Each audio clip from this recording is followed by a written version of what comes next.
If you want a book to make you feel something, this'll do it. I don't think I can do this anymore. We get it now. We get it. It is officially like it's on. Your heart racing yet? Ah! This is us before reading Iron Gold. I don't know.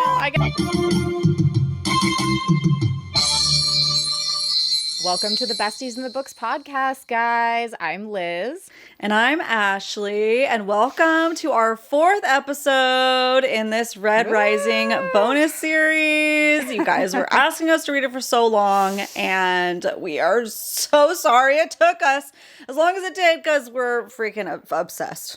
We're obsessed. It's official. It's gotten to that official. level. It's the next obsession, hands down. So this is our first official deep dive into book 3, though, and it is the conclusion to what was the original trilogy for Red Rising. Mm-hmm. So this is going to be featuring Morningstar today. We're going to be dissecting it, pulling it apart, laughing, crying, feeling all nervous the things. laughter. I was like literally going through the quotes today, starting to cry again. So I'm like, thanks, great, okay, cool. Yeah. It's going to be those. It's going to be one of those. And we love it because like rip our hearts out. But also I'm so mad. Okay. Well, it's like I texted Ashley. I was like, we thought we knew pain before reading Pierce Brown. We did not. We didn't. Oh, so we kicked If you know, you know. If you know, you know. And we'll talk about it. We'll be your moral support, emotional support if you need it here when we get to the spoiler section. We'll all laugh and cry together, okay? Literally. So we kicked off this whole thing with what is science fiction? You know, because we as ladies were like, hey, we're not really into sci-fi. Oh, you sweet summer child. Yes, you are. You just don't know it. You've always been obsessed with sci-fi and you just didn't know that's what it was. Duh. So we decided, Liz did all the research on that one and really educated us in a fun and informative way. And we really appreciate that. That was great. And then of course we did the first Red Rising deep dive. Incredible. Went into Golden Sun. And here we are now, back for more pain. And apparently, I heard, good luck with the next 3. So cool. Great. Can't wait. I can't wait, but I'm so scared. Mom, pick me up. I'm scared. Yeah, literally. I think in the Fable chat, I just put something like, I don't think I can do this anymore. Like, I'm too scared. I've experienced too much trauma and it's only the end of book 3. And everyone's like, oh yeah, the second, like arc, basically like books, 4, 5, 6, and then ultimately 7 are crazier. They're way more advanced. There's multi-POVs. There are lots of new characters, and bring on the pain even more. And I'm like, I literally don't know how that might be possible. I'm crying just thinking about the possibilities. I know. I'm afraid. So anyway, just, prepare yourselves. Yeah, prepare your loins, gird your loins. It's gonna as be much as you can be. I thought I was prepared. I was like, oh, after books 1 and 2, I'm figuring out that basically Pierce Brown just sits over there and figures out the ways that he can hurt us the worst and then just writes those, So I was like, okay, all right. No, I was not prepared for book 3, Morningstar. Well, when you said that to me, I'm now envisioning Pierce is sitting in his evil lair, which is just his room with his books. I'm imagining much like us, and just has the swivel chair with, is he a cat guy? He seems like a cat guy, and he just has a fuzzy, cat on his lap, and he's just they think they know pain. They don't know pain.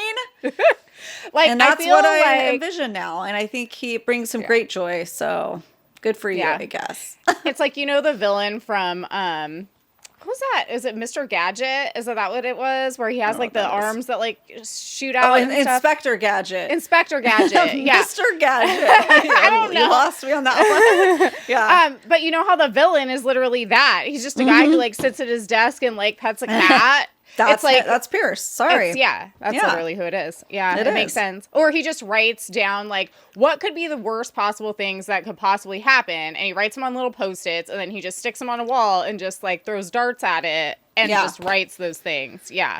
Anyways, Yeah. Here we are. We're releasing a bonus episode every week on Friday, in case you guys didn't know that. So come cry with us every Friday. It's going to be great.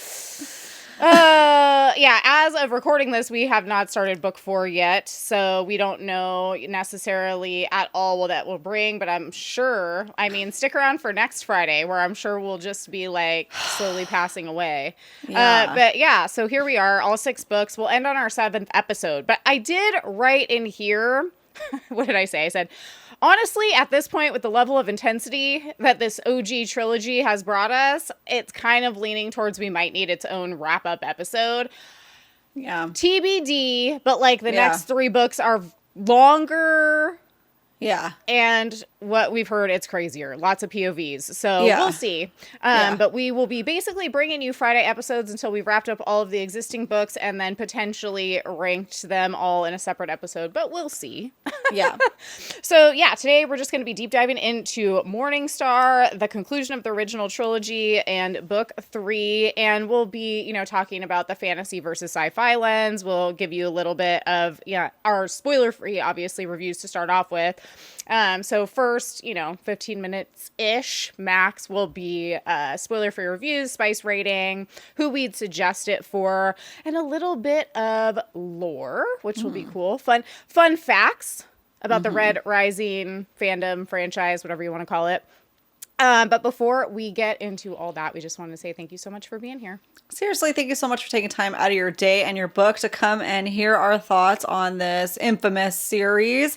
Make sure to like, follow, and subscribe anywhere you listen to your favorite podcasts, including YouTube. We are Besties in the Books podcast everywhere, and Instagram and TikTok. We are also there at the same handle. So come and hang out with us. It's so fun. It's so fun. Come cry with us. We all support group. Red Rising support group is what I am going to name the future Fable chats for the next 3 books. Yeah, totally. We'll all hold hands in a circle and cry. Okay. Yeah. Do you have any fun Red Rising lore that you would like to share with the group? Good for Pierce Brown. The Morningstar, the 3rd novel in the series, debuted at #1 New York Times bestseller. When it was published. That is incredible. Going from, he had a bunch of books that were not published, that weren't going anywhere, to Red Rising getting picked up and becoming a #1 bestseller for Morningstar instantly. It's pretty amazing. So, good job, authors out there. That's amazing. Incredible work that you guys do. So cool. I mean, how could it not be? Like, imagine reading Red Rising and reading Golden Sun and then not literally being like auto-buy? Knocking on the window of like your local bookstore, like as soon as they open in the morning and being like, give that to me. You know what I mean? Yeah. Like, I need it right now. Yeah. So it makes sense. It really does. That's awesome. Yeah. So I thought this was kind of cool and random, but I just looked up some of the inspiration behind some of the character names. Okay, so, or where supposedly Pierce Brown got some of his inspiration from. So Darrow's journey is frequently compared to Alexander the Great, Spartacus, and Edmond Dantes, I think that's how you say it, because I haven't read it, from the Count of Monte Cristo. So I thought that was cool. Yeah. And then Sevro's surname, so Barca, is a poetic nod to the brilliant General Hannibal. His chaotic guerrilla-style Howlers are based on the real-life World War II Filthy 13 squad, which I was cool. I don't know how true any of this stuff is, okay, guys, but hey, It gives me things that I can look up and look further into and dive deeper down the rabbit hole into the lore, which I appreciate.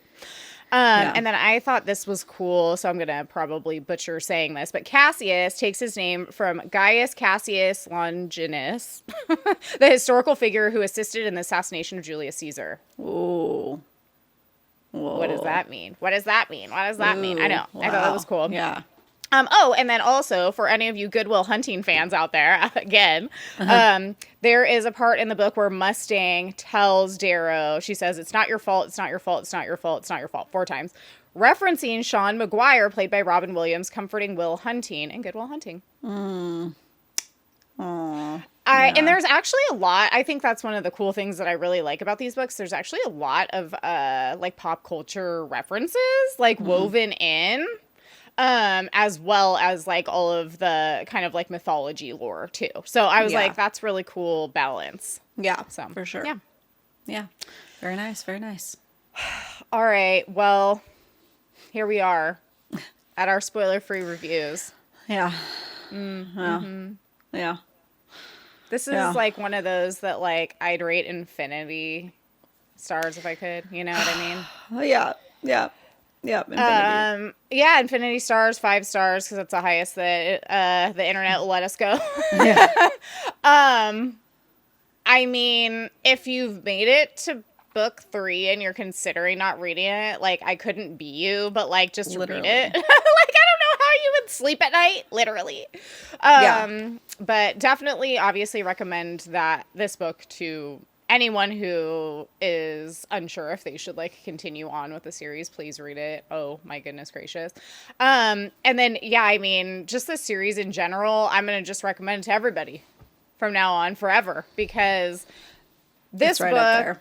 It's right up there. It's like it takes you on the emotional roller coaster that we all, I think, look for constantly in book series. And it's like, this is one of those book series that I think would be, this is like the ACOTAR of quote unquote sci-fi to me. Yeah.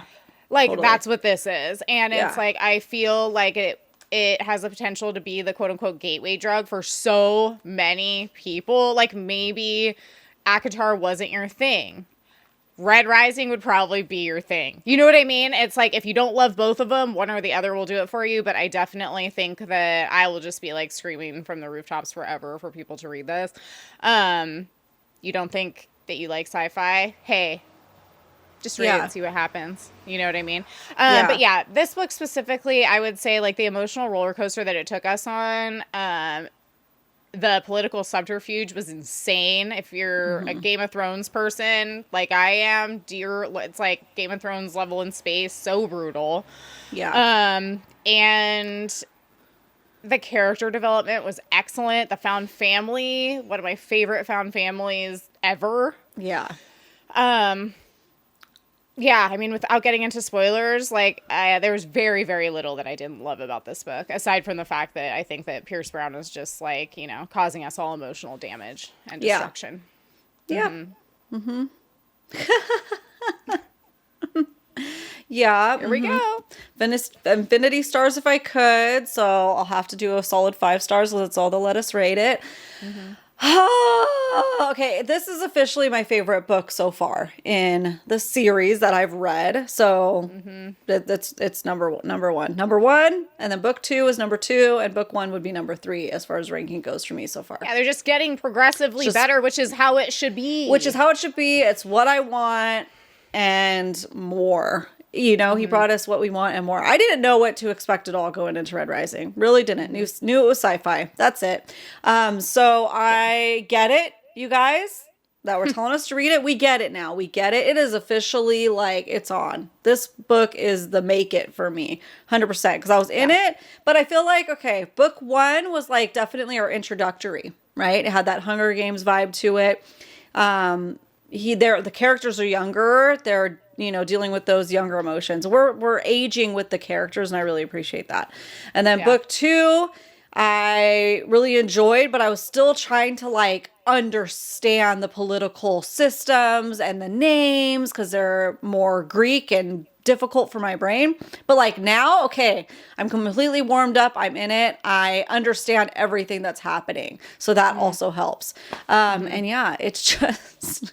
If you want a book to make you feel something, this'll do it.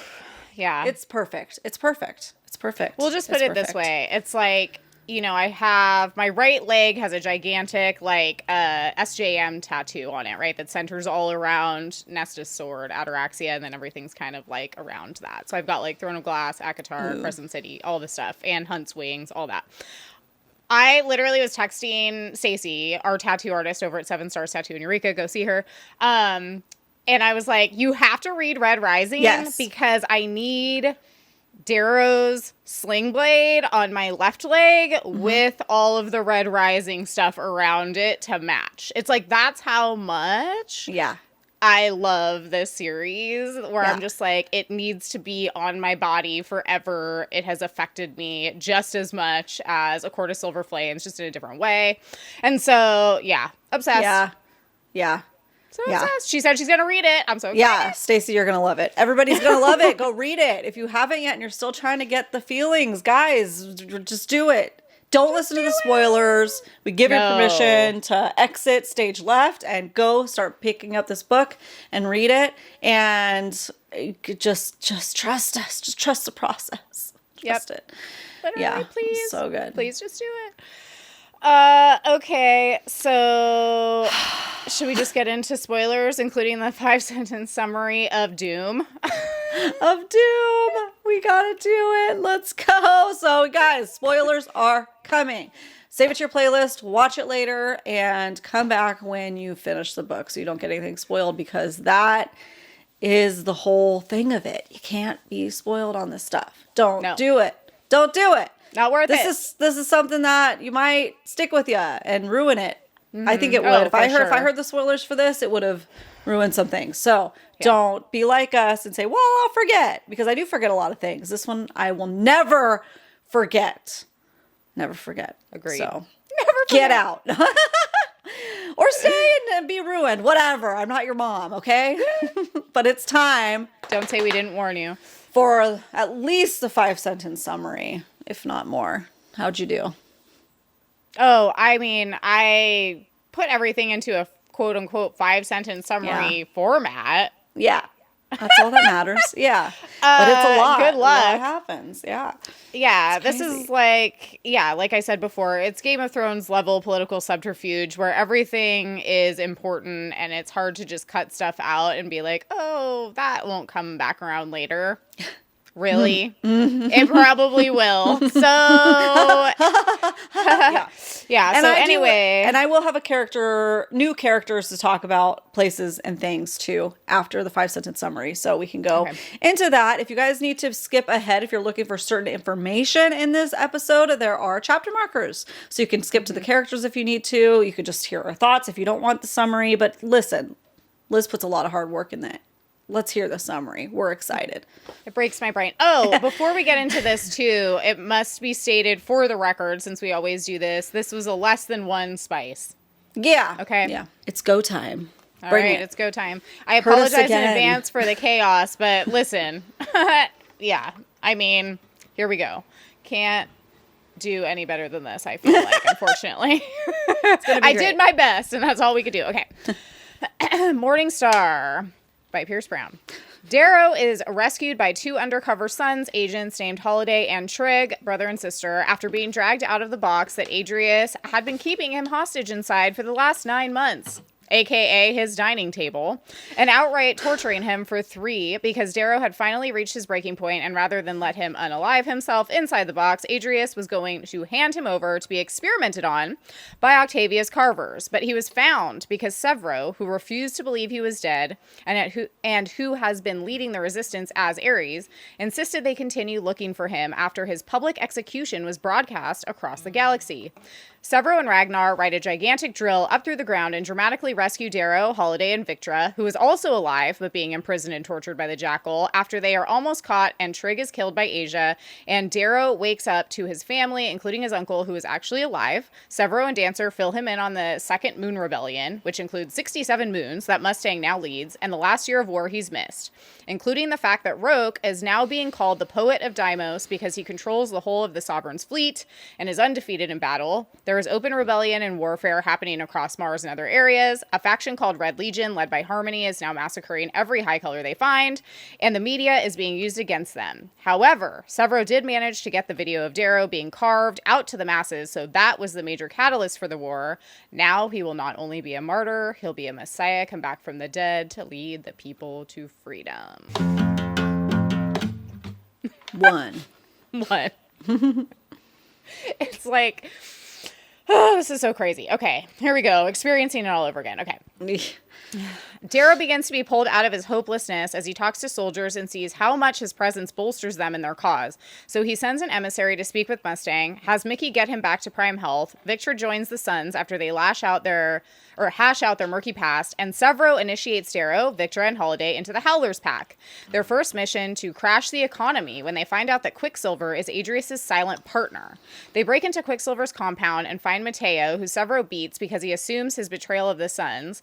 Then they move on to Quicksilver's office, where they find the Death Knight, Moira, Cassius, Kavax, Daxo, and Mustang, who they fight, killing the Knight and Moira and taking Kavax and Quicksilver as hostages. But Cassius, Daxo, and Mustang stand down and retreat when Mustang almost kills and realizes it's Darrow and that he's alive.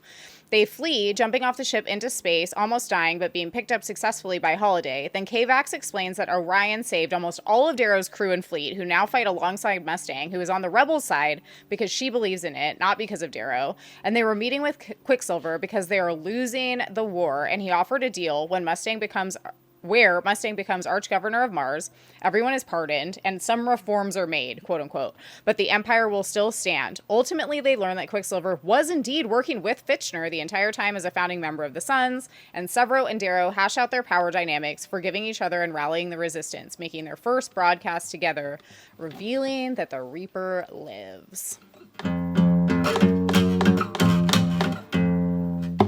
2. Mustang officially allies with them and travels to Ragnar's planet to gather an army from the Valkyrie Spires when they are shot down over the Antarctic plains by Cassius and his crew. Both ships crash, but they eventually find Cassius, Asia, and 2 others, and they fight. Mustang getting an arrow in the shoulder, Cassius gets one through the throat, and Asia falls in a crevasse, disappearing after cutting Ragnar down. Sephi and her Valkyrie warriors come down on their griffins, having seen their lights, and is with Ragnar, her brother, as he dies. Darrow delivering the killing blow so he doesn't suffer, but not before telling Darrow he was going to kill his mother in order to enact their plan, and now Darrow must do it. However, when they are taken back with Sephi, they're thrown in the dungeons. Alia, Ragnar's mother, unwilling to help them, even though she's fully aware that the Golds are not gods, and her people are essentially sold into slavery to keep the status quo. So Sephi is tasked with taking them to Asgard to be surrendered, but they're able to reason with her, and she chooses to help them kill and kidnap the Golds on Asgard, pretending to be gods. They go back to expose this to Alia and her people, but she doubles down on the lie, acting like she doesn't know the truth and calling Sephi a traitor. So Sephi kills her, takes the throne for herself, and rallies her people to war, joining Darrow and the Rising. So they go and gather thousands of allies from different tribes before Mustang orchestrates their intricate and grand migration to join the Sons. 3. I know. I feel like so much happens. It's like, obviously we're going to talk in detail, but it's like I have to like briefly skim over major plot points. Yeah. Okay, on Tinos, they reunite with Severo and the Howlers and establish a tenuous alliance with Romulus, the new sovereign of the Rim Moon Rebellion, who they promise real sovereignty to once they win the war, based on the semi-true intel from Cassius that Roke cannot effectively refute that Octavia has 500 nuclear warheads that she plans to use against them for rebelling. It's actually the Jackal. So they fly to war. The Sons, Mustang, and Romulus effectively outsmarting Roke's fleet and boarding his ship, resulting in his surrender and suicide and the complete destruction of Romulus's shipyards by Darrow, who blames it on Roke. After the battle, Darrow meets with Cassius. They drink and reminisce, Darrow leaving him to watch a specific video alone.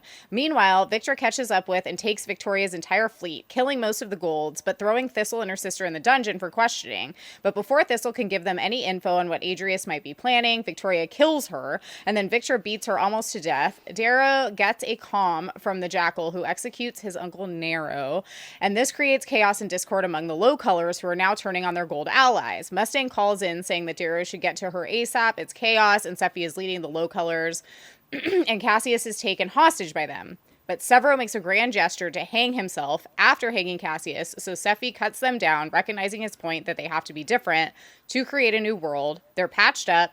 Victor proposes to Severo. They get married, and during the reception, the Jackal calls Darrow. They banter back and forth, and Mustang steps in too, basically just telling him that they're coming for him.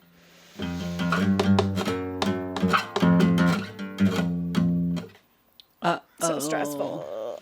4. Okay. They travel to Luna to attack the core, and Darrow and Mustang decide to secretly smuggle Cassius out because they still believe he can be good. But he uses it as an opportunity to free Victoria, kill Severo, and imprison Darrow and Mustang in the box he was going to escape in, then contacts Asia, who reveals that this was all the Jackal's trap. Adrius makes Cassius cut off Darrow's sword hand, and then they're delivered to the Sovereign, who orders Asia to kill Antonia for treason when she left Roke in battle to save herself. And the Jackal is about to execute Darrow live on air when Cassius kills several of the guards and reveals this has all been part of their master plan. So they kill the knights and gravely injure Octavia, wake Severo from his fake coma, kill Asia, then together they watch Octavia die. Her final warning to stop Adrius. Cassie tells her he defected because the video Darrow showed him was of the Jackal killing his entire family and Octavia being complicit in it. Meanwhile, the Jackal moved all of his nuclear weapons to Luna and is detonating them slowly through his second, who is on a ship in the middle of their fleet, each bomb killing millions. So Darrow attacks him and rips his tongue out. Then Lysander suggests calling the Ash Knight because he will see reason. He does, and they are finally stopped. Mustang assumes the role of Sovereign and is mostly accepted because of their brutal way of life.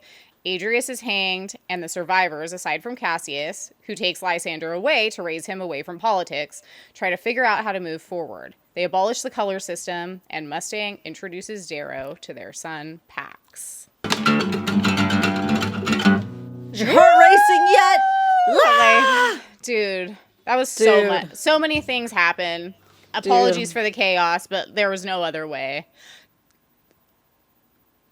Still things were left out is the thing, and it just makes my brain crazy, but holy moly, this was insane. So many twists and turns. Oh my god, so much trauma. Is right. Yeah.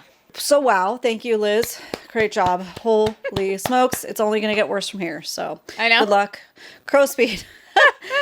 Oh, all right. So we went in very in depth in book 2, our deep dive with Golden Sun on characters. So we're not going to do the basics. We got the basics down. We know it. So a couple of characters that are coming up a little bit more frequently that we haven't been paying too much attention to, or maybe some new ones. Okay, so we have Romulus Ra, which was the arch governor of Lo and the leader of the Moon Lords. So he's the one that joined forces with Darrow in exchange for pulling basically the son of Ares from his planet and telling him where they were, even though Darrow gave him a heads up. So he did that instead of siding with Roke. So that was that big pivotal moment. Super exciting. That whole scene was incredible.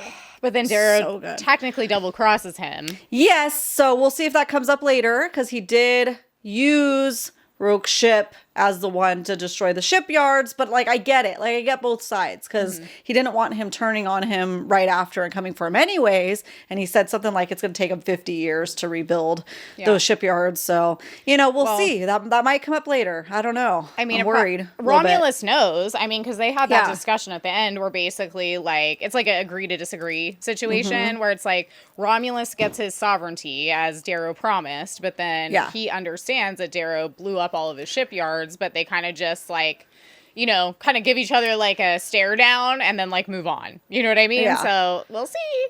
We'll see. Yeah. But it's as another leader, it's well, yeah, I get that too. Yeah. So, hey.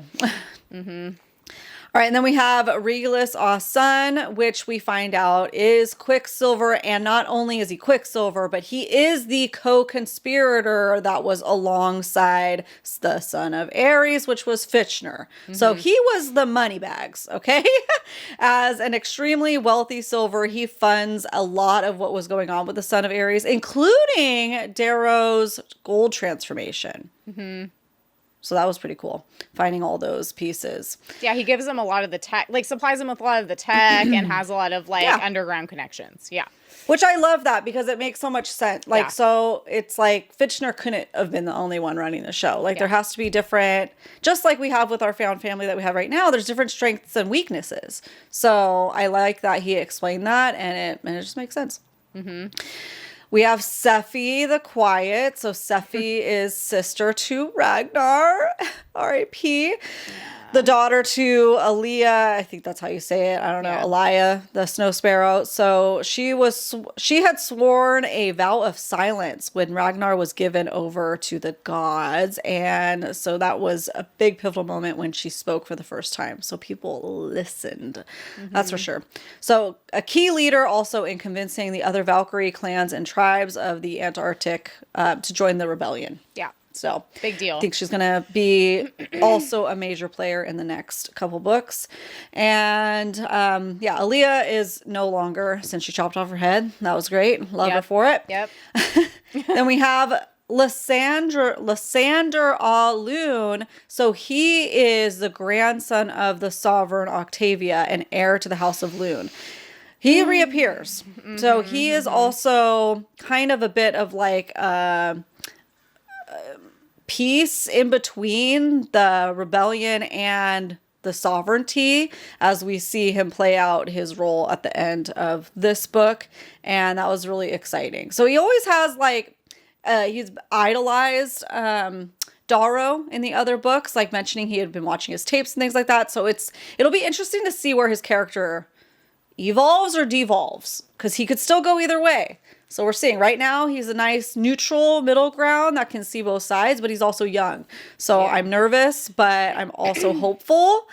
Well, it's like Cassius kind of took him under his wing and basically was like, I'm going to take him. We're going to not participate in this war anymore. Off we go. I want to raise him outside of this. So yeah, I have my theories about that. We'll talk about it in a little bit. All right. And then just to touch note on some of Darrow's family, we get reintroduced to again. So his mother is Deanna, and then we have Kirion, which is his older brother. We have Noro, who R.I.P., and then, which was his uncle. And then we have Dio, which was the sister of Io, his late wife. Yeah. So they'll be, I think, also in the next ones, except Nero. And then a big FU to the Jackal and his band of Bone Riders, who are mostly all dead. Thank the goodness. Crows. Yeah.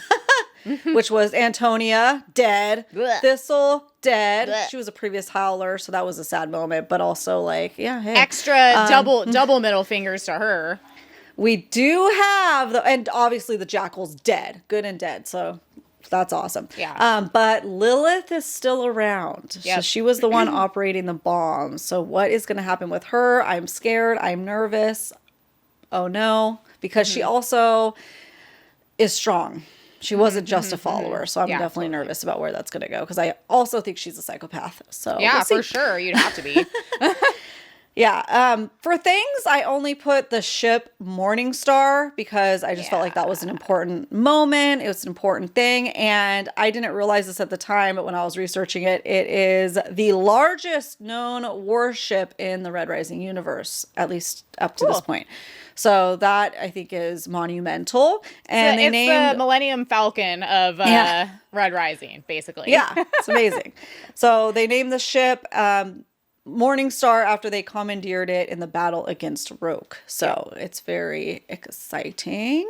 And then places, we have more exploration of the moon, such as Phoebus. And then we have more exploration of Mars and the Arctics, where the Obsidians reside. I loved that. That was very Star Wars to me. It was cool. Like the snow planets, cool. Basically. So exciting. And then we get introduced back to planet Earth. Wonder how that's gonna go. I know. Wonder.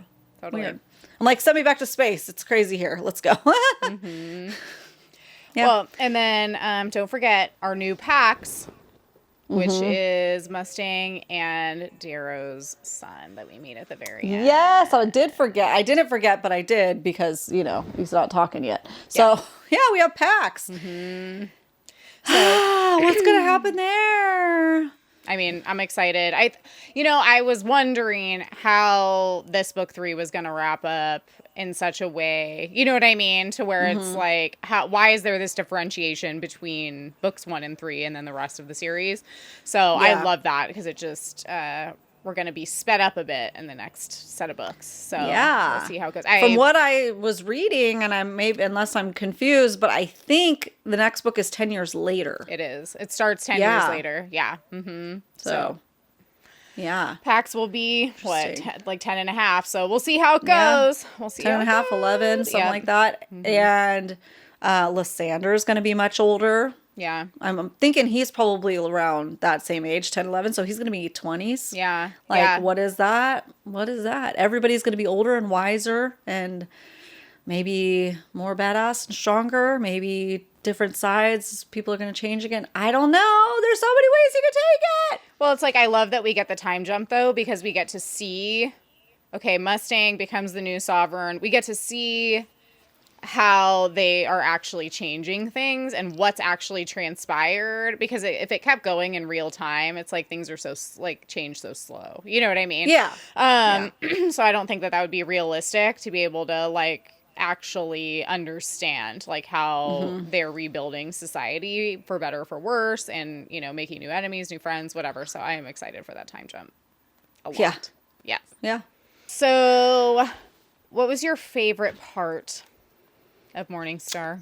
Oh man. Okay. Honestly, I probably said it every time, but I'll say it again.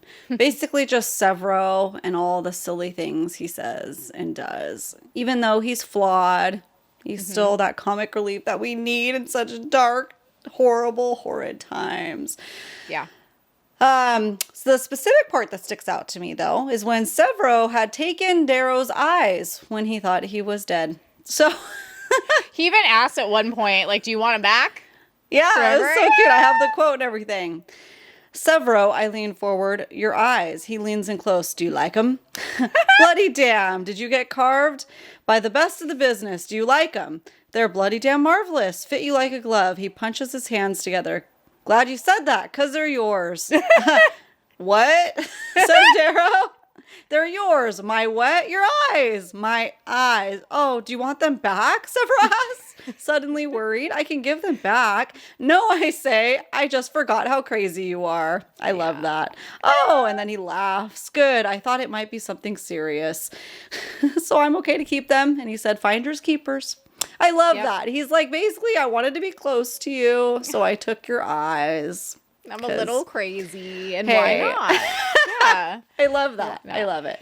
Also, like in all seriousness, but also still in such Severo fashion, I loved the scene of him jumping with Cassius and being temporarily hung because of what it represented. You know, it was like it was hugely crazy, symbolic. Yeah. yeah, morbid. I'm like a little freaking out, but like also it was such a cool callback to how Darrow handled Tactus back in book very 1. similar. Yeah, of like, this is what we're gonna do, then live by it, you know.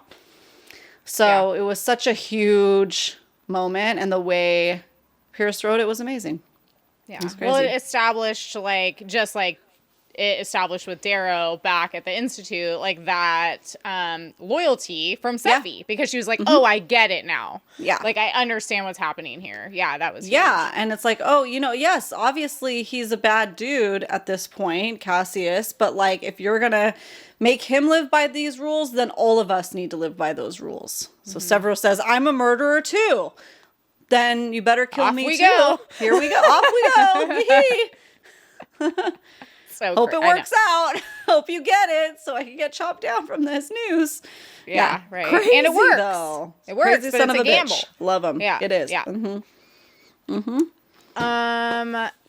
I love that. I mean, this wasn't my favorite part, but I did love that, he and Victor got married. Yeah. It was so cute. I had a Like, feeling adorable.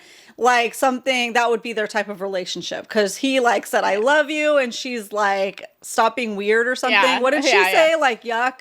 Not yuck, Yeah. but she I don't said, remember, but basically she she's said, like, get you're outta here. stupid. Yeah. I love that. Like, oh, you're stupid. Like, shut up. Like, let's go. And then she proposed to him, and he comes in all blushing and excited. Like, she proposed. Like, oh my gosh. I'm Yeah. kicking my heels like a schoolgirl. It's so cute. I love it. Yeah, what's the quote? I saw it on a bunch of t-shirts, and I was like wondering what the hell that they were talking about, and I'm like, now I can't find it. Oh, finish the bucket or get the box. That was one of my favorite parts for sure. Just like the crazy hazing, basically, right? So anyways, that will be a shirt that I'll be buying for sure, because I'm like, no, I get it. That's what we love about the fandoms. It's like the inside jokes. It's so great. So that was definitely one of my favorite parts, because I loved seeing people like Victra and Darrow who are so, they have to be serious. They have to lead. They've had to be so strong, so formidable, just like basically being hazed in like this prank by Severo to like join his group. It was like, that was a great moment. I loved that. Very humanizing. But I would say like my all-time favorite parts for sure there was two. When they're trying to break down the door to get to Roke. And, basically Holiday is saying, I can do it, but it's going to take like 12 or 13 minutes or whatever it was, right? And Darrow's like, we're all going to be blown to smithereens by then, probably. And that random person, one of the pink low colors, pushes the button and lets them in. I was like, ooh, that was so good. I loved that part. It was really awesome. It kind of just showed like how there are secret rebels literally everywhere. And that was such an important moment for Roke to see that, like, dude, he's all crying and sad. I thought you loved me, but it's like, I'm your servant. Like I'm your sex worker servant.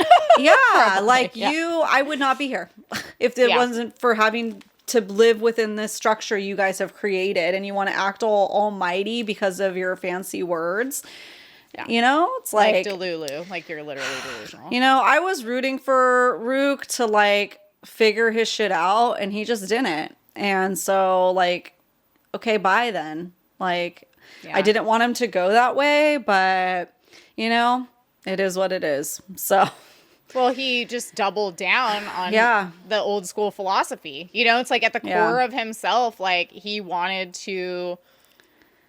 could not get past the belief that the Golds are saving humanity from its ultimate destruction by creating this class system. It's like he couldn't, as smart as he is. It's like poets for the wrong reason.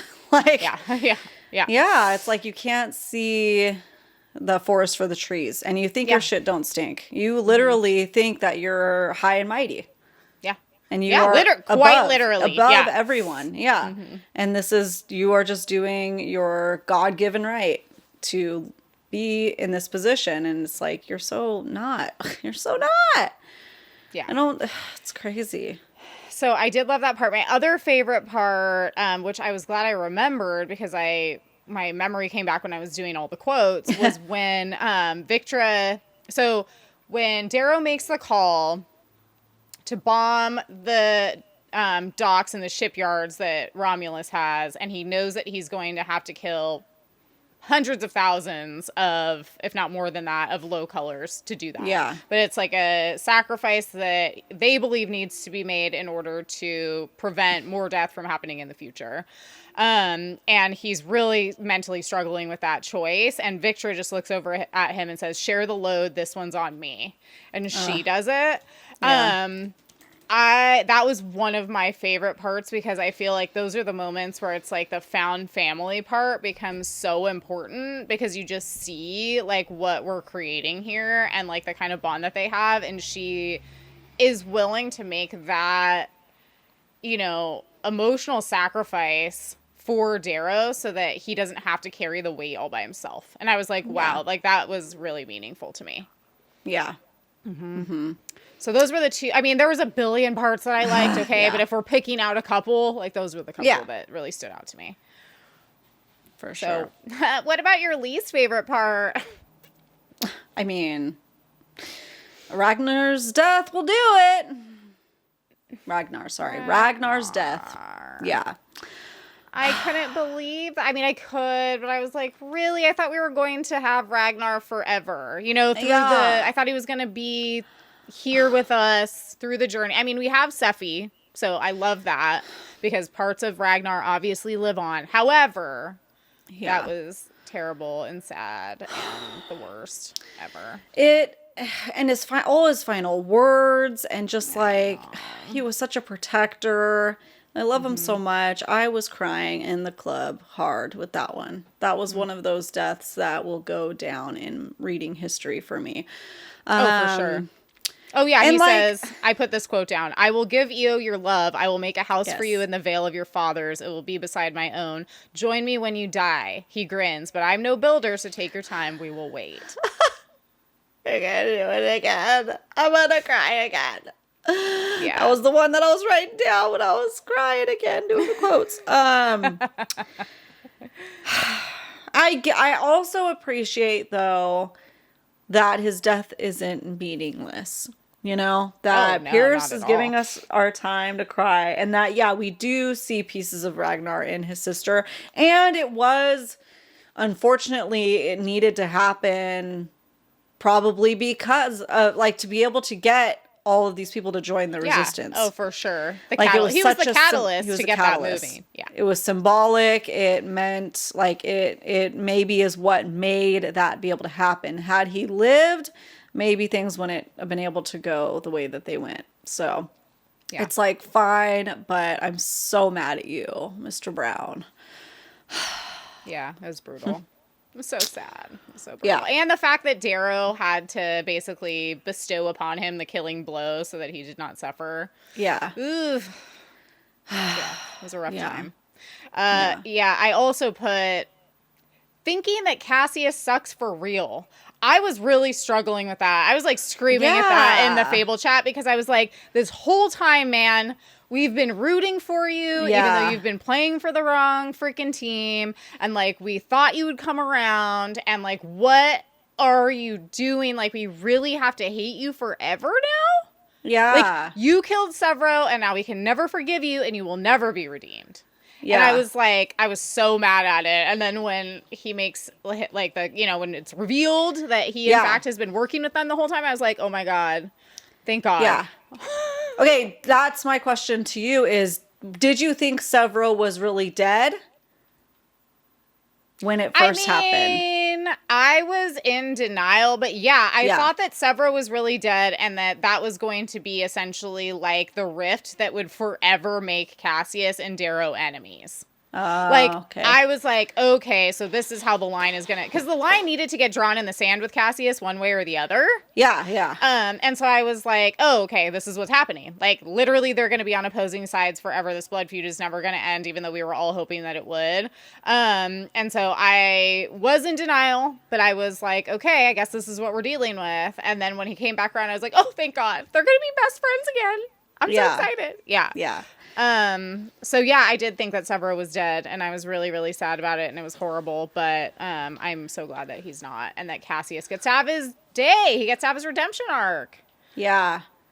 I was so deep in denial. I was like, well, it doesn't seem like I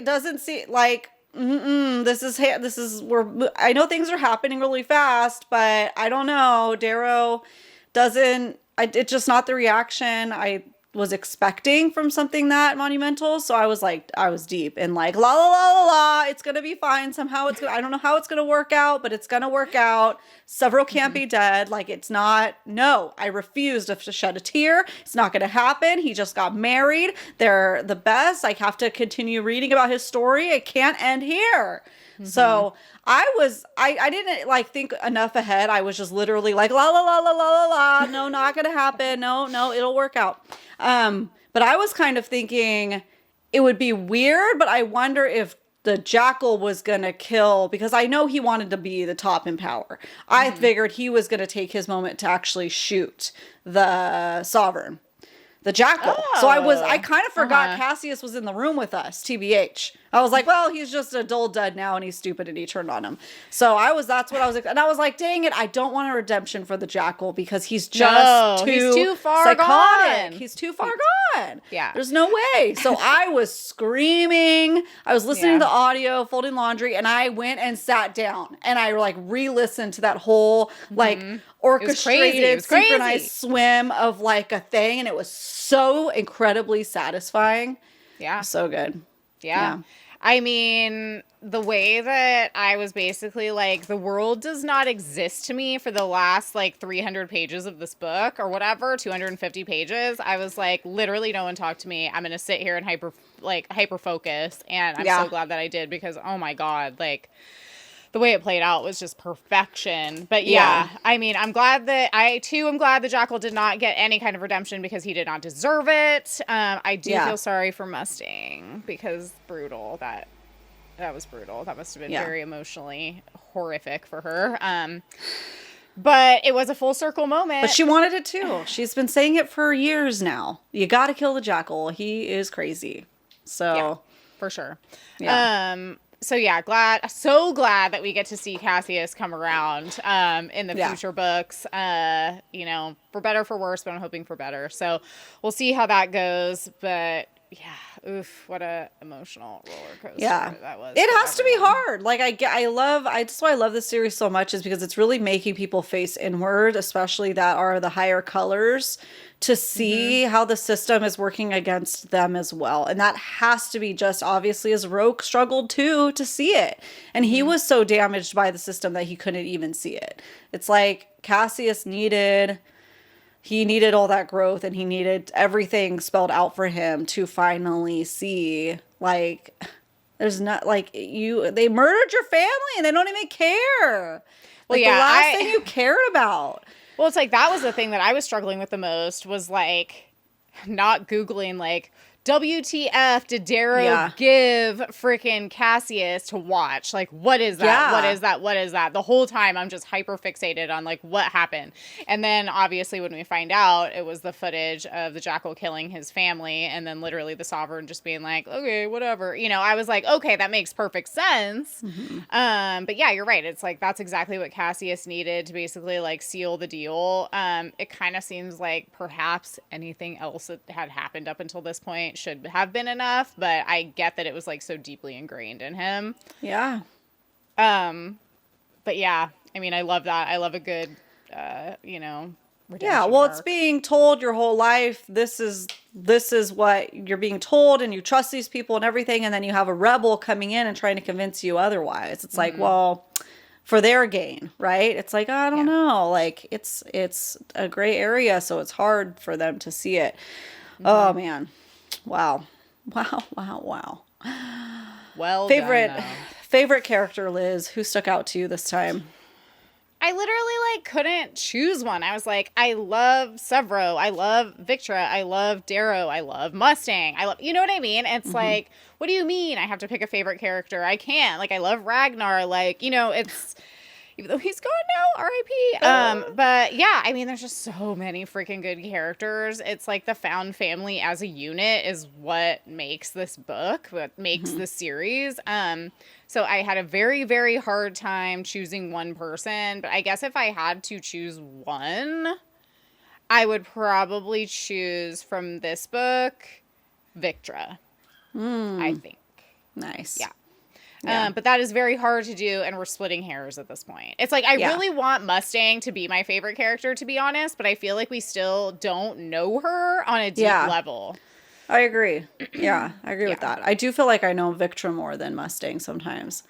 Yeah, I mean, for sure. We don't get a whole lot from Mustang's perspective because she didn't really agree to fully ally with Darrow until almost the, you know, 2/3 of the way through this book, because she needed to know, what did she say? That you cannot just destroy, but that you can also build, because she has this baby off on this other planet, you know, like, and is wondering, is my baby daddy a warlord only? Or like, is he going to be able to help me run a society moving forward? Yeah.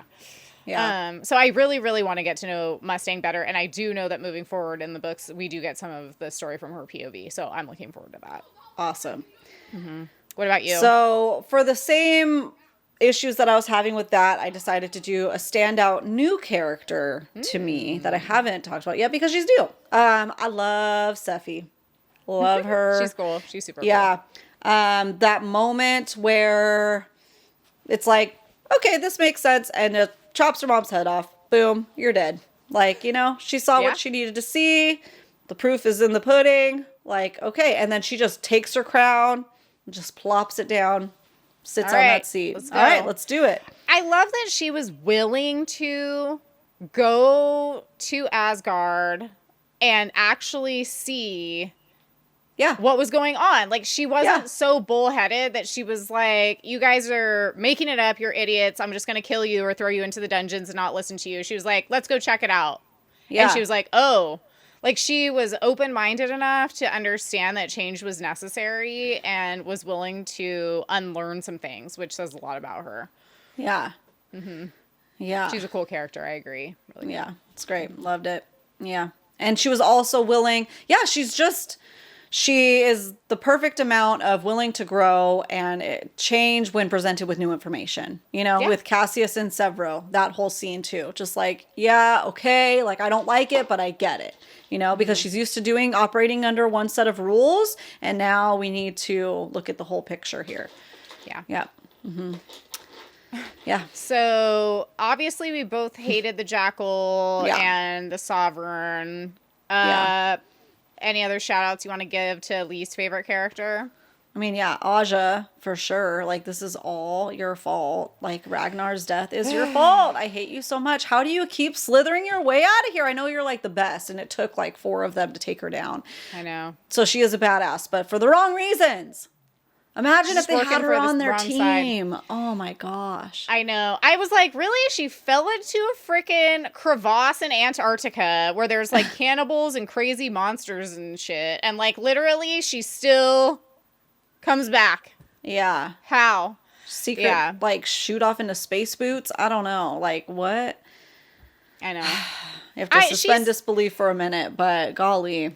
I mean, there are ways, but it's like she was definitely not on my list of least favorite characters, honestly, because I feel like she was a formidable foe. And she did have honor until the end. Like, I don't think, like, given as much of a nemesis as she was, and obviously she killed Ragnar, we hate that. But at the same time, it's like, she's also the perfect example of someone like Lorne. Yeah. Who was literally doing that job. You know what I mean? It's like he chose to renounce it ultimately at some point, but it's like, she's definitely part of the system and is defending the wrong side. But I didn't feel like she was like it didn't feel super personal to me. It felt like she was just doing her duty. You know what I mean? Which doesn't make it right, but it didn't make me like hate her as a person that much. Yeah. Fair. Like, I didn't feel like she was an evil psycho like the Jackal or Antonia. I hate. Yes. Yeah. She was the worst until her freaking last dying breath, right? Just terrible. Her character is just trying to get ahead. Like, no matter what, no matter who she literally steps on, abandons in war. I love that she was called out. Because I loved, too, like, once we get the big reveal that it was, like, all orchestrated, this, like, transfer.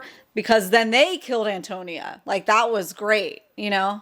That was great. It was horrible, but, like, great at the same time. Because she got what was coming from her own side. And it's like, look it. They're killing you. Do you get it now? Probably not, but probably not. I do appreciate, as far as least favorite characters go, I appreciated that Pierce said not point blank, but like gave us like the Jackal is crazy.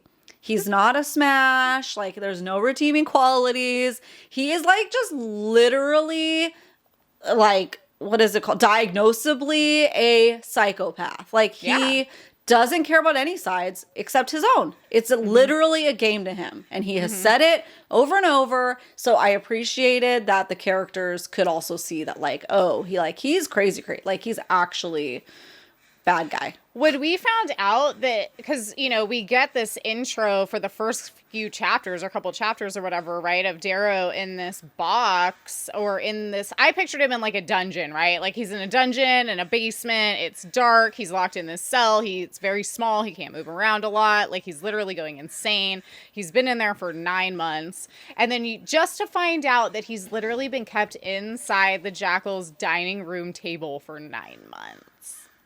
Crazy. They've been eating off of the table that they've been keeping Darrow inside of. Crazy.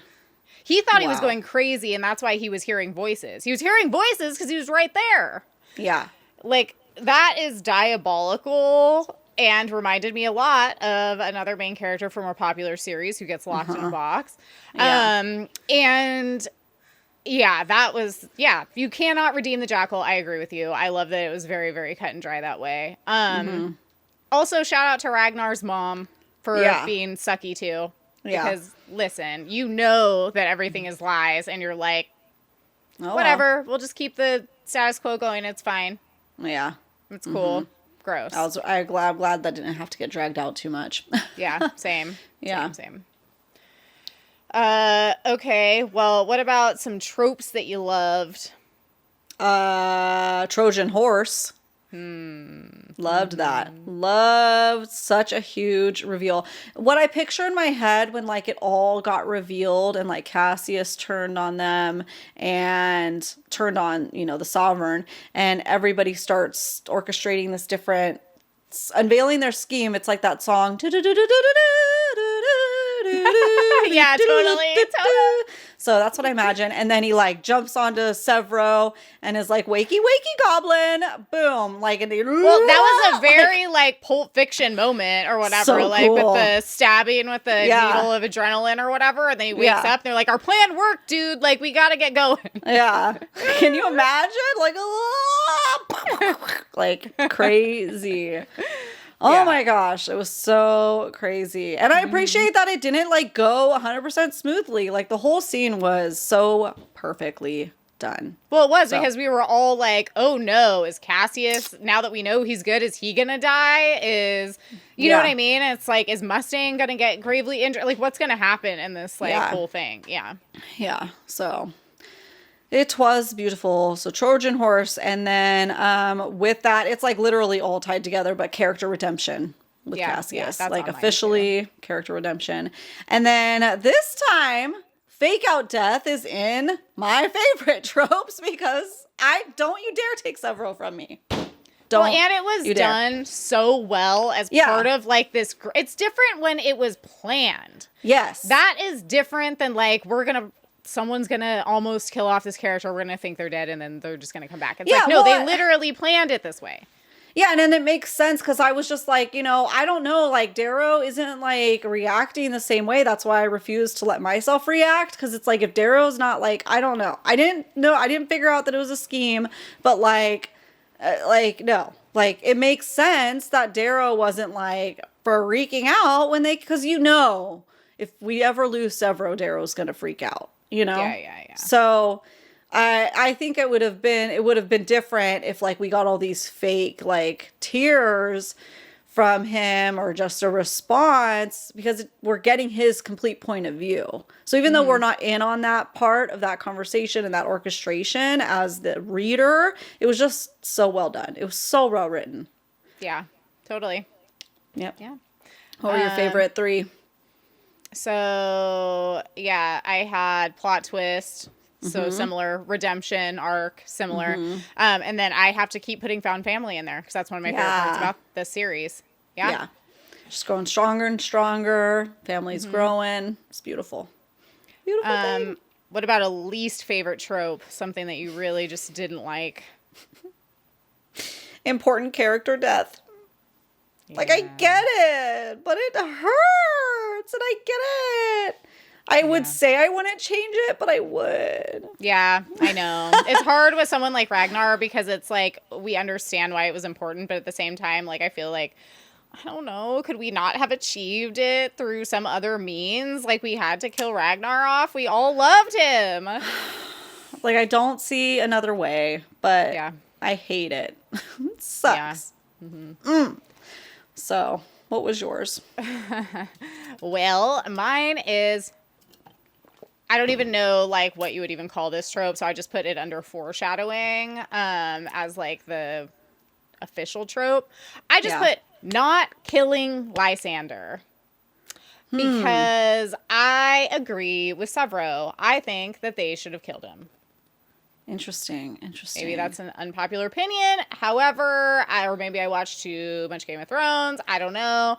But it's like you're literally going to not kill the heir and then hope that works out okay for you in the long run. Who literally just hard. watched his grandmother die slowly at the hands of you all. It's hard. That's a hard gray area, but they're trying to operate within a new set of rules. They're trying to remake the world. You can't remake the world the same way they made it to begin with. So it's so hard. But I fear he's going to grow up and try to take his power back. Yeah, I'm scared. I'm hopeful, but I'm scared. Maybe being under somebody like Cassius who had to like see it all will be good and beneficial. But I think it's going to be a problem. It's scary. It's scary. It's scary. It's scary, but if we worked with that set of rules too, then Dara would have had to kill a lot of people that we love. You know? Including Cassius. He was given a lot of chances. So I think that adolescent deserves a chance, but it's probably going to bite him in the butt. But I think that's the risk that he is willing to take for, like I said, orchestrating with under a new set of rules moving forward. Yeah. And he's young enough that maybe they can figure it out. Yeah. Yeah. I don't know. I also didn't mention the daughter of the Lord of the Moons or whatever his name is. Romulus. Yeah.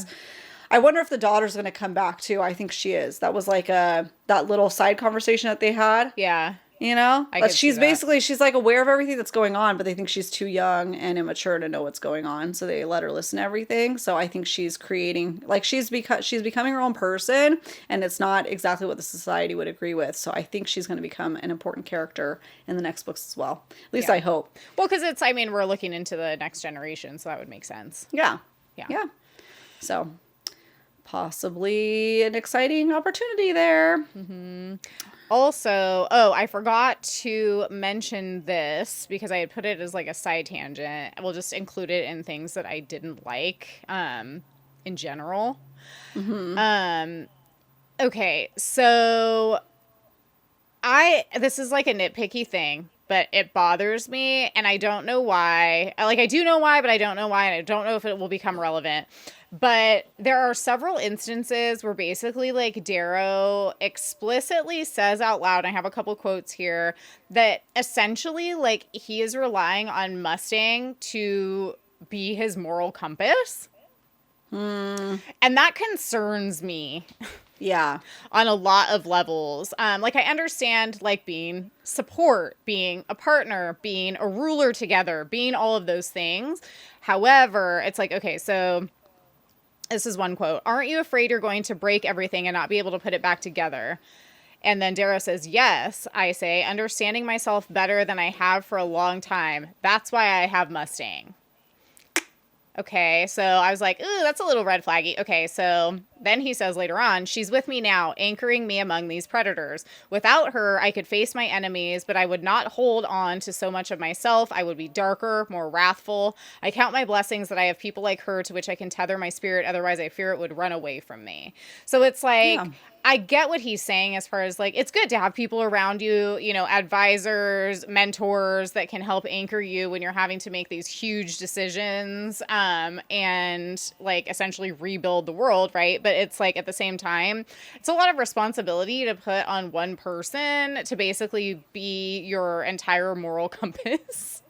Yeah, for sure. So that was something that I didn't like. However, it might be in there for a reason outside of just our assumption that, you know, Mustang can be a more emotionally sound person than Darrow. You know what I mean? Yeah. I don't really like that. Yeah, he seemed to do a similar thing with EO's ghost as well, mm-hmm. you know? Mm-hmm. Like using her moral compass to propel him into this mm-hmm. and what she stood for. It's like, what does Darrow believe, you know? It's like, I feel like we know what Darrow believes as far as like what's at the core of him, like ethically and morally. However, I think that what he's saying is, I might do anything in my power to achieve that, which would be, you know, problematic, we'll just say. Yes, yeah. But the only thing stopping me from doing that are these women in my life, and they're holding me morally, emotionally accountable. I don't know. I don't like that because that's a lot of responsibility to put on someone. But then also it's like, why don't you work on doing that inside of your own self instead of projecting that onto other people? I don't know. So we'll see. That might be part of his, you know, growth arc too, because we've seen him go through a lot of different iterations already, and we're only on book 3. Yeah. He's only, what, in his mid-20s at this point? Yeah. Yeah. For sure. Yeah. So Good we'll call. see. Mm-hmm. Good catch. Mm-hmm. So what about dystopian or political themes you might want to bring up? Any new ones or ones you wanted to call out?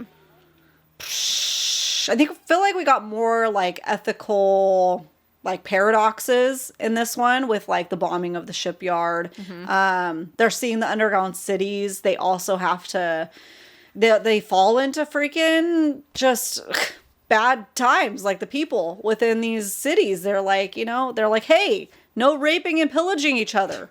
I hate that we have to say it, guys. Yeah. You know? But even like what they can feed them and what they can supply them, and having those dilemmas of, okay, you know, as we blow up these different areas and help these colors rise out of their classisms, how can we be their support, because they have no tools, you know? So I think we're going to see more of that, obviously, in the future books as well. And that kind of goes hand in hand with the personal cost of war. Like, what are these things? And I like that his family, though, also went through their growth moments. It seems like his mom, like, gets it now, because she was kind of just like, oh, well, like, this is just the lot that we've been handed in life, and we just have to, like, deal with it in the last book. And it seems like she snapped out of that and is ready to... I'm interested to see if we get to see more of her character, where that goes, too. Mm-hmm. Yeah. Well, especially with, you know, her having a grandchild now from specifically, like, you know, Mustang, who's actually, like, a gold. Yeah. And Darrow. So, yeah. Yeah. Mm-hmm. Yeah. I mean, breaking those generational trauma, you know, and generational curses and all the things are still heavily themed throughout for all these people. Every single one of them is affected, no matter their rank, color, class. Yep. Yeah. I mean, I put similar things. I put, you know, what do you do after you win, quote unquote? Yeah. You know, that's made pretty obvious just with, you know, Mustang taking over as the sovereign at the end, and then basically being like, okay, well, we had a vision of tearing down this whole system, but now we realize that it's like we have to still somewhat work within the system that exists to rebuild it anew. Like, we can't just start from scratch, because that's literally impossible. That's not real. So watching them kind of like figure out how to navigate that. So yeah, I also put, like, you know, things like the ethics of killing off entire bloodlines, like with Lysander, tenuous alliances, like with Romulus, the need for an actual leader or symbol of the rebellion, because otherwise, like, you know, you literally will have anarchy, and I don't think that's what they actually want. Yeah, look what happened when they thought Darrow was dead. Like, you still have this symbol, but everybody's branching off and doing their own things. And then you have Severo taking over for Fitchner because he's next in line for blood. Like, they're still falling into those hierarchies, but then Severo's not actually making the right choices. Yeah. You know, because he's a hurt man. Like, he's a sad human, and he's upset, and he's out for blood.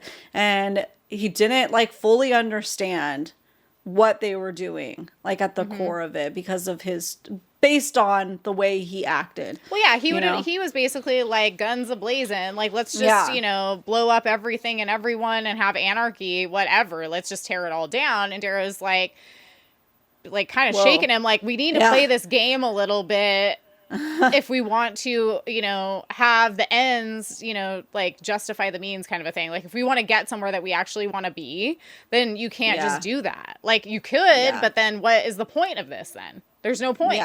Yeah. So I did appreciate that too. Yeah. Did you have any, like, specific sci-fi themes or anything like that you wanted to call out that were different? That were different? No, very Star Wars-y right now. because we have so much more planet hopping and spaceship hopping. That's what I put. Yeah, I was like, Yeah. this is actually really interesting because we're dealing with, look at the maps. Like, we're dealing with literally, like, the moon, the outward moon's rebellion and, like, these different planets and, like, their moons and, like, all that kind of stuff. So that was actually, super interesting and very sci-fi specific. But, yeah, I mean, it works the same as fantasy. You just pull up the little map and check it out, and it's pretty easy to process when you look at it that way. Yeah. Yep. And then, like, the ability to repair, and heal them without magic, like from fantasy. So more scientific plastic surgery, things like that. Being able to heal Darrow after he wasted and emaciated away to nothing again. Yeah. And so, now I'm wondering, did they anatomically change Darrow so that him and Mustang can have a baby, or was that all BS? I still think it was all BS that, like, they ever were not able to mate, the different classes. Yeah, I'm sure it was. Yeah. Yeah. Yep. So. Yeah. And then we have more. What's it called in it? Eugenics with Mustang's dad making his mom get rid of the baby that was going to have issues with birth. Because he said if she's not strong enough for birth, then she must be killed. And then the mom ends up killing herself. It's horrible. Oof. So sad. We did get that backstory on Mustang, which I did appreciate. It was very brief. We still don't know a whole lot. We don't get a whole insight into her inner self, but I did like that. But that is such a pivotal time. Like, even for the Jackal, it was so formative for him and how he processes life, and that it breaks him too. Like, how something like that can affect everybody around them, Yeah. It's crazy. It was just like, she chose death and I wasn't good. It's just, again, to the Jackal. Nobody's ever good enough. Like, I can sympathize with him, even though he's awful and he has no redeeming quality. Like, he was he was a cog in the system as well. And it broke him and it made him a horrible person. So he can also just have a screw loose. I was going to say. This is going to push him over the edge, though. Yeah, totally. Having these traumatizing instances too can really put you over the edge, for sure. Yep. Yeah, I just put, I feel like this felt very, very, very similar to a fantasy book with major battles. It's just we're calling things different things. And as you say, they're able to heal Darrow, regenerate him, whatever, or whoever through quote unquote science. But we don't really know how that works. So, like, it may as well be magic, Yeah. I feel like, if we're talking about similarities and differences between execution and exploration of the themes using sci-fi rather than fantasy or vice versa, I don't know that, like, you could even, like, you could just add different words in. Yeah. You could Mad Libs this. Spaceship, who has the biggest dragon? Yeah. And literally. The biggest castle, the fortress. You'd feel the same things. You'd come to the same conclusions. Yeah. Obviously we have a space setting rather than a fantasy realm setting, but, like, okay, it's, I don't know that really, like, necessarily matters in the grand scheme of things. Totally. And science versus magic, again, it's like, if they're so far ahead and so advanced, then it's like, we still can't explain, like, to our brains that science anyway. So yeah, I feel like the biggest things for me were the themes of rebuilding a society once everything has been completely broken down and gutted. So how do we destroy a system and then rebuild it, abolish the things that were quote unquote wrong with it? Who gets to decide what was wrong with it, what was right with it? Like, to begin with, what's ethical and what's not? And then how do we move forward to create something new without recreating all the same patterns? It's a tale as old as time, right? But I feel like it's accomplishing that, and we're in that stage right now. So it'll be interesting to see where the next, arc essentially goes in the future books. And then let's see. Oh, I did want to mention this too. The use of romance to propel the plot. So I did think that this was interesting because obviously Darrow and Mustang have this push-pull kind of like, you know, thing. This enemies to lovers thing. Now we didn't have a surprise pregnancy, but we did. And then we have we have a pregnancy trope. We have a pregnancy surprise pregnancy trope. We have a surprise child trope. So, you know, we have a marriage, we have a proposal, we have a celebration. Like, there are so many elements in this book that are in romance. Yep. So this is, like I said, I still stand by this has more romance in it than Hunger Games. Hands down.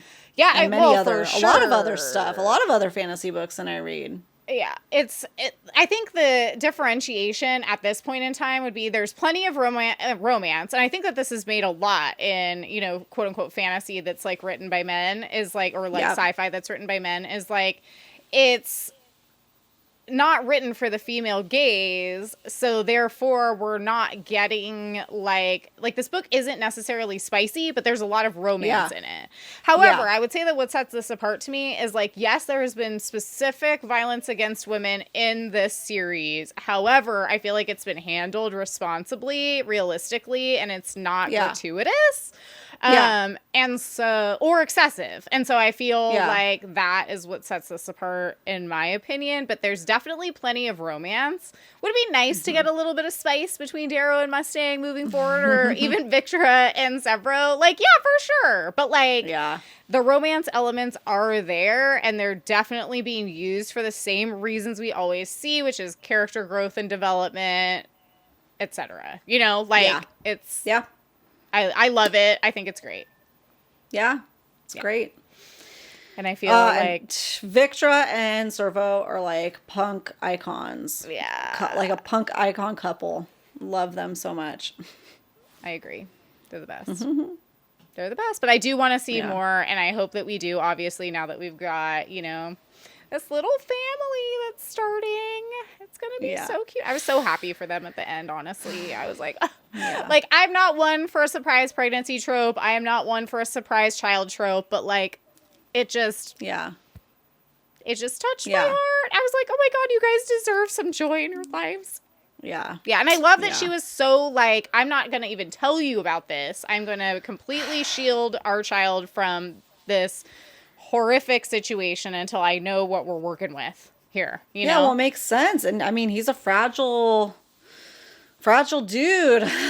And that would just bring a different element to his decision making. And I do think it was best. I think it was the best choice to help him move forward.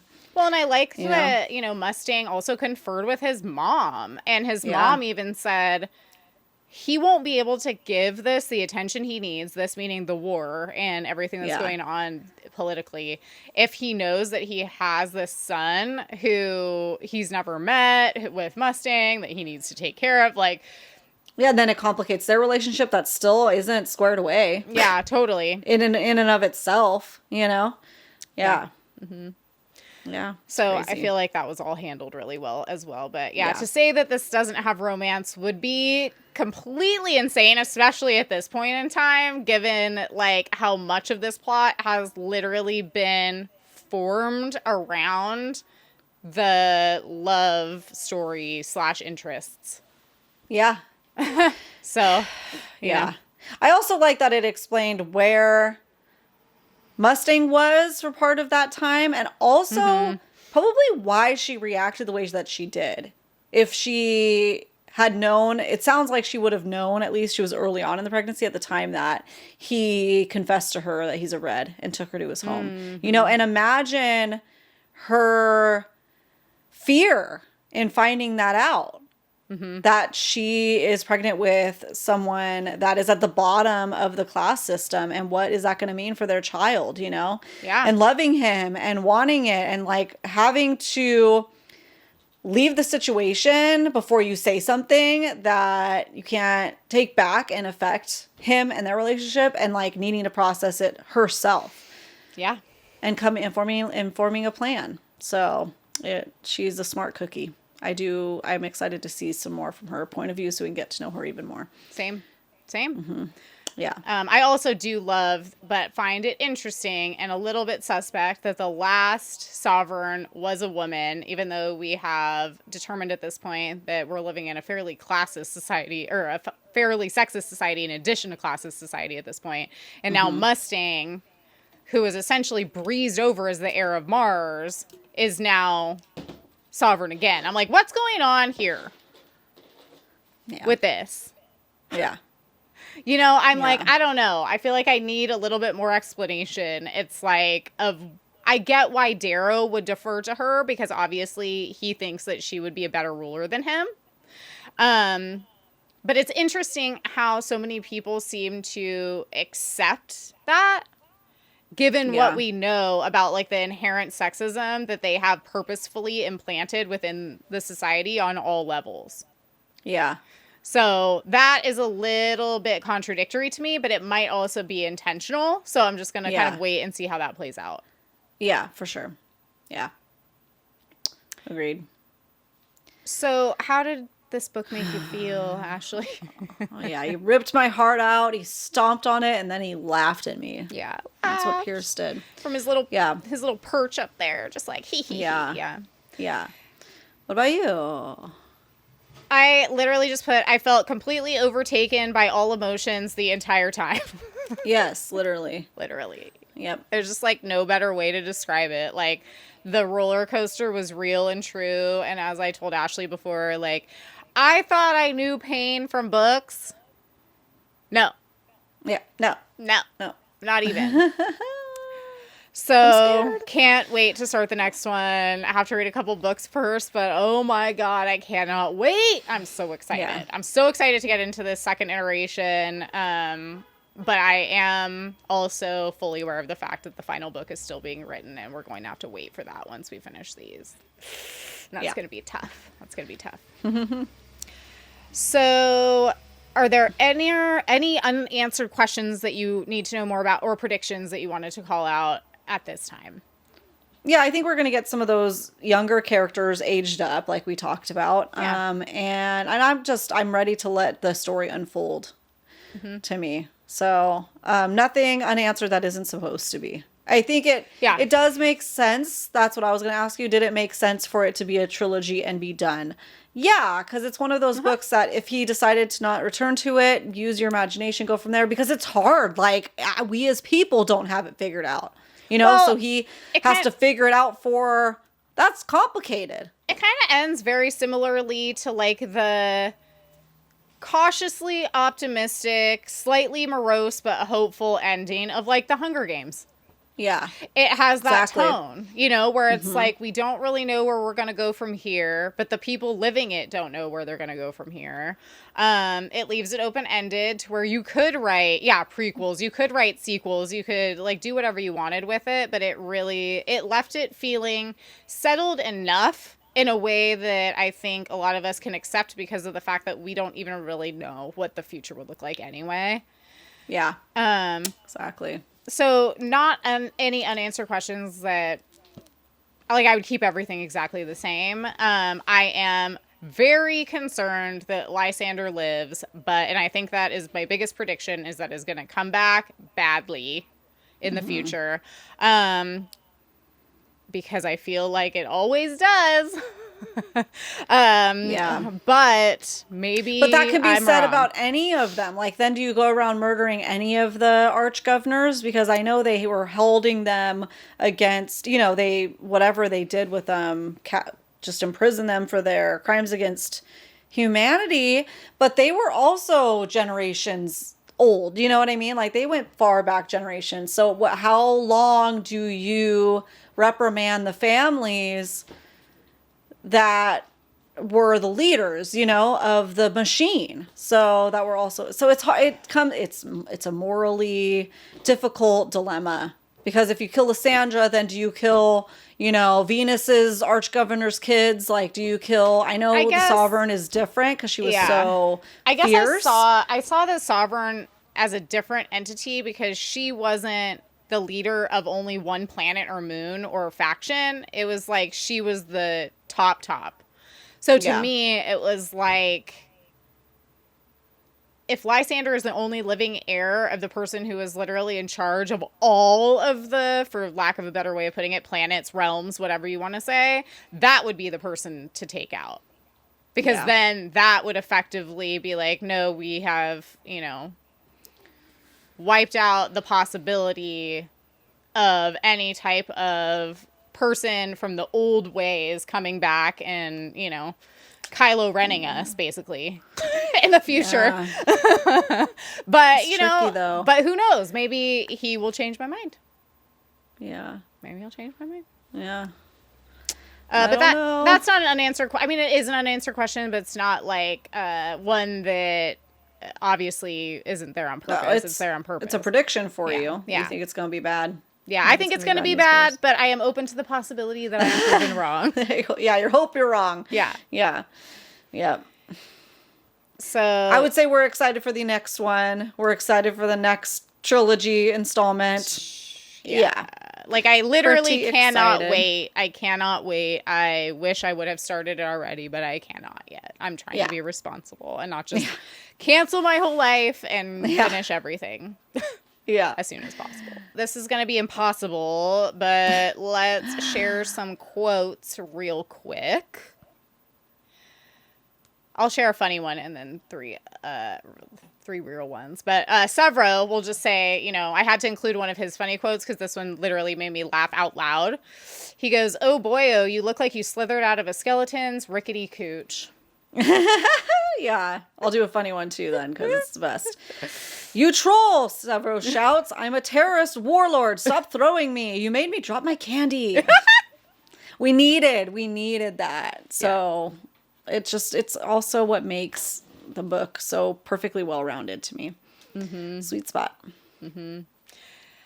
Let's see. I loved this one. "Everything grand is made from a series of ugly little moments. Everything worthwhile by hours of self-doubt and days of drudgery. All the works by people you and I admire sit atop a foundation of failures." Oof. Okay, so this is a reference to the like Antarctic area with all the cannibals and stuff. Mm-hmm. They say this place shouldn't exist, but it wouldn't exist if it weren't for the golds that created it. Mm-hmm. Like, they created their own monsters. This is just another little funny one that Severo says. "Shit escalates." Yeah. I've seen that on t-shirts and mugs and stuff too. And I'm like, I love that now I know what they're talking about. That's so funny. "This is always how the story would end," he says to me. "Not with your screams, not with your rage, but with your silence." Mm-hmm. Ooh. Mm-hmm.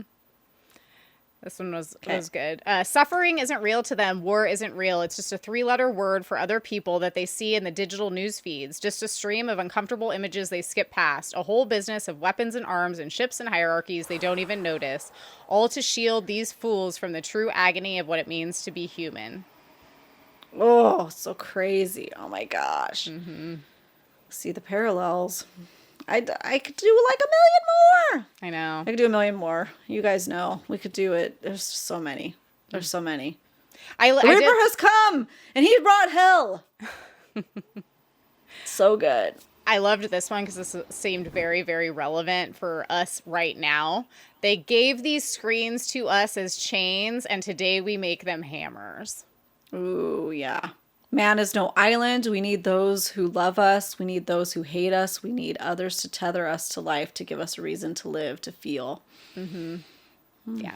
I did like this because this felt very, like, we'll just conclude on this. There's so many good quotes, guys. Like, literally, there's so many just those one-liners that just, like, make you feel so deeply like how we feel about things like "you do not yield," or, you know, "I am the rock against which the surf crashes." Like, this series has all of those too, that come through so strong. But I loved this one because it was at the end and it just really made it very meaningful. "I used to think the life strands of my friends frayed around me because mine was too strong. Now I realize that when we are wound together, we make something unbreakable, something that lasts long after this life ends. My friends have filled the hollow carved in me by my wife's death. They've made me whole again."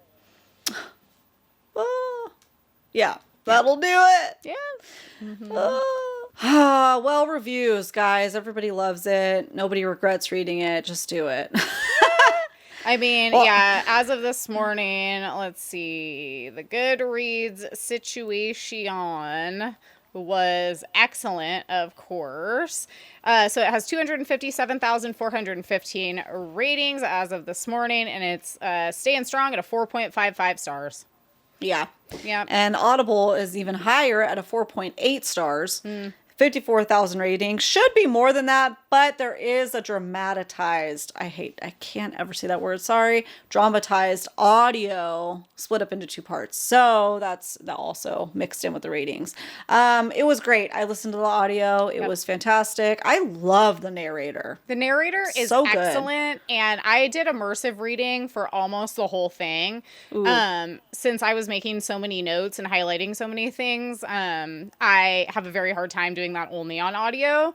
Yeah. And so I would say, yeah, I loved the audio so much. It was almost entirely immersive reading for me with like little small snippets of doing one or the other. But yeah, I would give the audio 5 stars as well. However, I will say this.